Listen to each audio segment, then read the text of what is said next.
ረስቼው ለካስ ቦይፍሬንድ ይሆናል። ክላሴን ጠብቄ ልጠጣ እንጂ። እሺ ሴትዮ ፈተና እንዴት ነበር?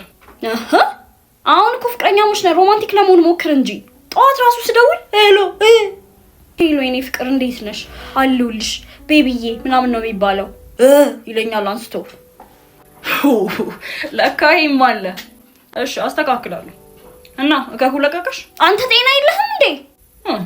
ራስሽ አለሽ እንዴ? ከትናንት ወዲያ አካካሽ ቸገረኝ ብለሽ የነገርሽኝ። ኖርማል ጓደኞች እያለን ስለኔ የምታውቀውን ኢንፎርሜሽን ሁሉ ደልተው እኮ ነው የምልህ። ወይ ጣጣ። እሺ በቃ ተነሽ፣ ብዙ ቆየና ወክ ምናምን እናርክ።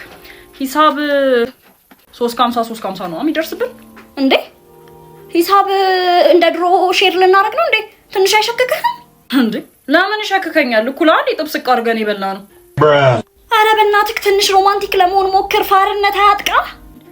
ሲጀመር እንደ ድሮ ግድንግድ ጉርሻ ምናምን አልጎረስኩም። ክላሴን ጠብቄ ቀስ ብዬ ነው የበላሁት። ትንሽ አታፍርም እንዴ? እና ካሁን በኋላ ስንገናኝ ሁሌ አንተ ነው የምከፍለው እያልሽኝ ነው?